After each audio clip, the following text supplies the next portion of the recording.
আজকে তো বিজেপির একটা শিক্ষামন্ত্রীদের বড় মিটিং টিটিং হয়ে গেল, তাতে বললো যে পশ্চিমবঙ্গে 2 বছর বেসরকারি সংস্থাগুলোর নতুন কোনো অনুমোদন দেবে না এবং বেসরকারি সংস্থাগুলোর সমস্ত অডিট তারা চালাবে।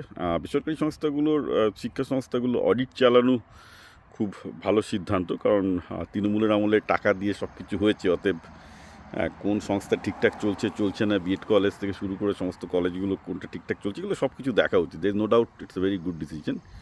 কিন্তু নতুন কলেজের অনুমতি দেবে না বলছেন, তো স্কুল অনুমতি দেবে না বলছে, এটা আমি জানি না কেন করলো। কারণ সমস্যাটা যেটা হবে এখন পশ্চিমবঙ্গে, যদি সরকার এই সিদ্ধান্তে স্টিক থাকে সেটা ভালো কথা, কিন্তু সেটা তারা তখনই করতে পারবে যদি তারা স্কুল কলেজগুলো নতুন নতুন কোর্সগুলো চালু করে।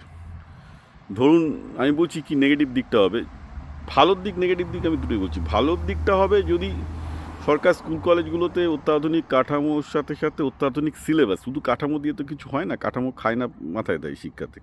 মেন জিনিস হচ্ছে যে লেটেস্ট স্কিলটা শেখানো হচ্ছে কিনা, আমি বারবার করে বলছি। তো স্কুল কলেজ এগুলোতে সরকারি স্কুল শিক্ষা ব্যবস্থার হাল ফেলাতে চাইছে, খুব ভালো ব্যাপার, কিন্তু সেটা করতে গেলে প্রথমেই দরকার হচ্ছে যে শিক্ষাটাকে আপডেট করতে হবে। এরকম আউটডেটেড শিক্ষা যার কারণ দরকার নেই সেটা দিয়ে তো লাভ নেই। এবং স্কুলের যে শিক্ষা সেটাও ইউজলেস হয়ে যাচ্ছে, কলেজ যেটা হচ্ছে সেটা ইউজলেস হয়ে যাচ্ছে। এবং এটাকে শিক্ষাটা কী করে ইউজফুল অ্যান্ড ইউজলেস শিক্ষা, আপনি যতই তাতে ভালো স্কুল কাঠামো পরিকাঠামো শিক্ষক দেন, কী হবে?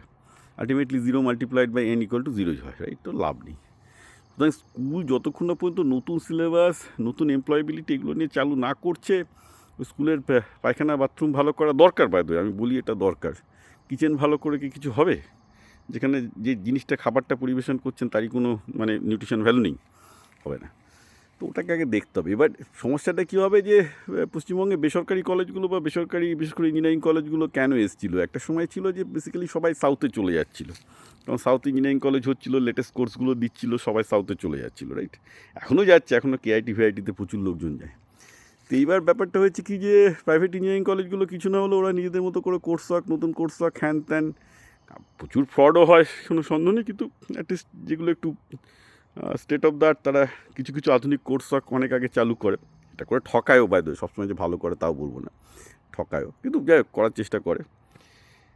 এবার যদি 2 বছর বন্ধ থাকে, এর জন্য যে পরিমাণ নতুন নতুন সিলেবাস, নতুন নতুন জিনিসপত্র আসতে চলছে না, সরকারের পক্ষে তত তাড়াতাড়ি অ্যাডাপ্ট করতে পারবে না, ফলে সেগুলো বন্ধ হয়ে যাবে। সুতরাং সরকার যদি মনে করে যে তারা বেসরকারি সংস্থা ঠেকিয়ে সরকারি সংস্থাকে ভালো করবে, খুব ভালো সিদ্ধান্ত, কিন্তু পাশাপাশি তার জন্য তারা সরকারি শিক্ষা ব্যবস্থা, আমি সব কিছুই শুনছি, কিন্তু সরকারি শিক্ষা ব্যবস্থায় যে নতুন সিলেবাস আনতে হবে, এমপ্লয়েবিলিটি আনতে হবে, সেটা কিন্তু আমি শুনছি না।